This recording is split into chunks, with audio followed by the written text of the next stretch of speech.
What is up everyone, it's Venture Ruby. I'm here to give you guys some news up about the Pokemon Sun and Moon new trailer. So the trailer came out today, the 10th of May 2016, and in this trailer we get to see the cool stuff that we've all been waiting to see, like how our male character, the name of the region we're going to travel, the new story that I'm so happy to see now, and I really love the design of them. I'm going to get back to them in a minute, and also the female character, the legendary mascots of the game, and yeah, and we get to see some of the graphics and some of the Pokemons and basically that. So let's get on to the story that I want to talk about. Alright, so the three story Pokemon: the grass type Rowlet, the grass and flying, and the fire type Litten, and last the water type Pokemon Papillo. Okay, so to start off with, for the first time ever we get a flying and grass type as a dual type starter, and to me that just amazes me really. And for me, Rowlet, the grass fly, is my out of those three, it's my second favorite starter. I prefer the fire type much more, simply because I can sort of see what kind of evolution it's going to get, or what the secondary dual type is going to get when it fully evolves, if it gets it.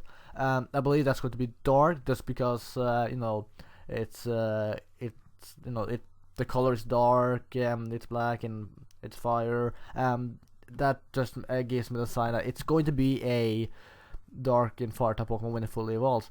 And as for the water type Pokemon, I don't much get I don't think it's going to be that cool, to me at least, but you guys might think something else, but that's just how I feel about it.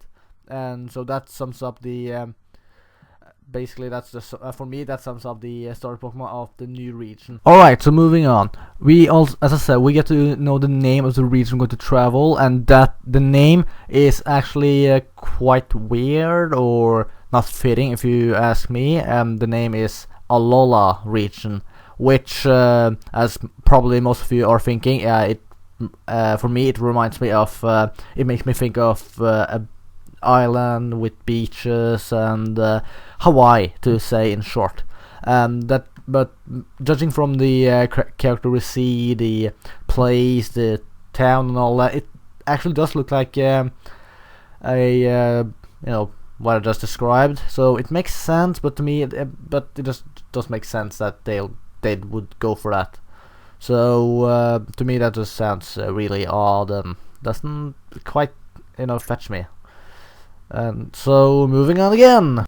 Alright, so moving on to the characters. So based on what we get to see on the male character is, as you can see here, he wears a cap just like every other trainer we use. So we get to see his room has a Pikachu doll for some reason, and basically he reminds me of how Brandon from the Gen 3 looks, with the cap and all, and yeah, so, but basically it just looks normal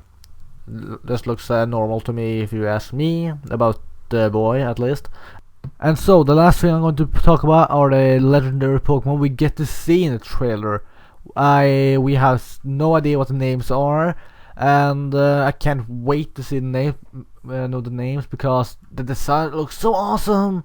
Like the mascot for Pokemon Sun, it looks like Entei, and it looks like Entei, and I'm guessing it's a fire type Pokemon, because it's a mascot for Pokemon Sun, and Sun is fire and all, so yeah, Sun. And then if that's true, then I'm guessing the mascot for Pokemon Moon is a water type, but it can also be a dark type, since when the moon's up it's dark, and it's yeah, so it could be a water and dark. I'm just guessing here, but other than types, I really love the designs, and I hope to and I can't wait to see more Pokemon from Sun and Moon.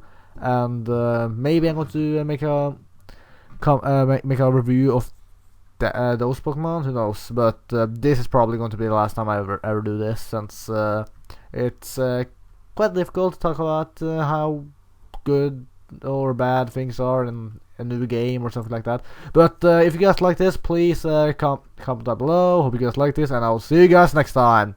This is Devin Ruby.